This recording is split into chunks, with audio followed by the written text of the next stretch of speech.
Ujub artinya mengagungkan diri atau menganggap agung amalan yang telah dilakukan. Anna haqiqatal ujub isti'zabul amali salih. Hakikat ujub itu ialah mengagungkan, memandang besarnya amal soleh. Itu dia di sini beza dengan riak. Riak memandang besar amalan di mata orang lain, beramal untuk menunjuk ke orang, untuk dikagumi orang, untuk dihormati orang, untuk mendapat sanjungan pujian dan seumpamanya. Jadi riya ialah membesarkan amalan itu di mata orang lain. Adapun ujub membesarkan amalan di mata sendiri. Kita rasa kita banyak dah solat, dapat bersedekah dengan sebanyak itu. Artinya membesarkan amal soleh di mata sendiri. Itulah ujub. Itulah hakikat ujub. Artinya dia merasakan dia boleh melakukan amalan tersebut bukan kerana bantuan daripada Allah, bukan kerana anugerah daripada Allah. Sebab itu kalau kita beramal, kita tidak merasakan amalan itu anugerah daripada Allah, maka itulah ujub. Kita menyahut seruan azan, melangkahkan kaki ke rumah Allah, kita meluangkan masa, dalam masa yang sama kita memotivasi diri kita dengan ucapan hawqalah, tidak ada daya dan tidak ada upaya melainkan dengan Allah, supaya kita tidak merasakan apa yang kita lakukan itu perbuatan kita, dan kita dapat hadis solat berjamaah, kita merasakan itu daripada kemampuan kita. Kita merasakan ianya kerana kita yang pilih.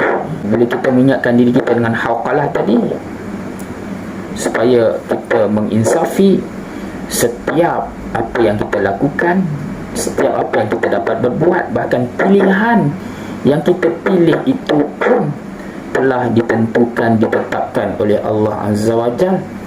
Semuanya berlaku dengan kehendak Allah. Allah yang memilih kita untuk diberikan taufik sehingga kita dapat melaksanakan amalan tersebut. Itu menghindarkan kita daripada ujub.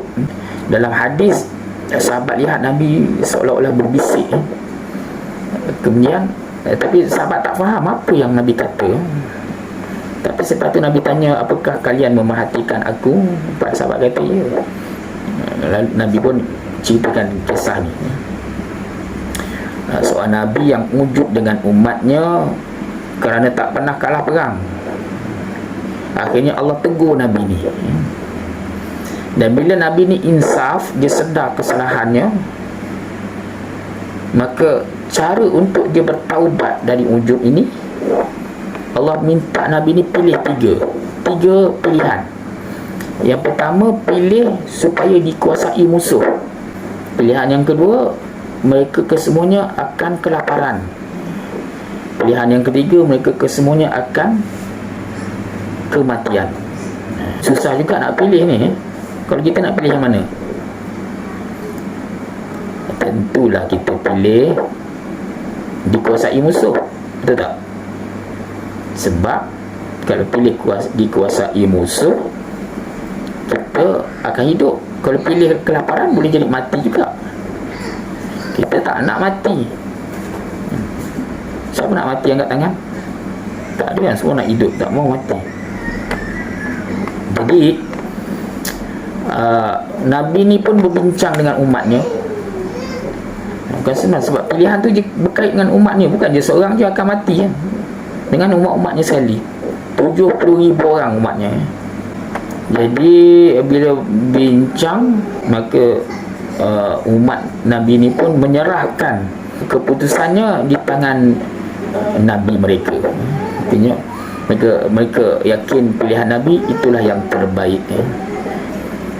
Jadi akhirnya Nabi ni pun selepas dia solat dan dia munajat, akhirnya dia buat keputusan yang tepat, iaitu Nabi ni memilih kematian. Sebab kalau pilih dikuasai musuh, akan hilanglah kehebatan, muruah agama yang benar kan.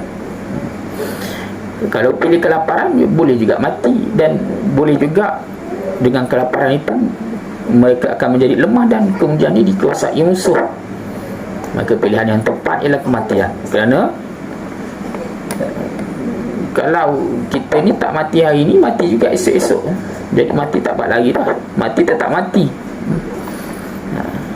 Jadi itulah yang berlaku disebabkan Allah nak pelihara ujub ni supaya tidak menjangkiti orang lain, nak selamatkan, supaya Nabi dan umatnya kesemuanya daripada sifat ujub. Maka Allah menjatuhkan hukuman untuk mereka, iaitu kematian. Ujub merasakan amalan kita itu dilakukan ataupun terhasil dengan kemampuan kita, dengan kekuatan kita.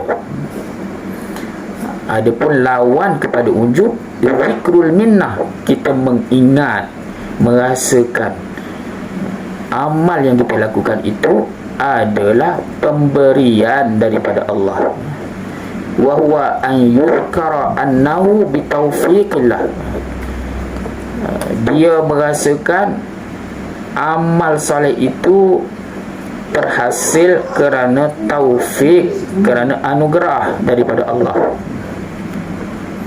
Wa annahu alladhi syarafahu wa azzamahu thawabahu wa qadarahu.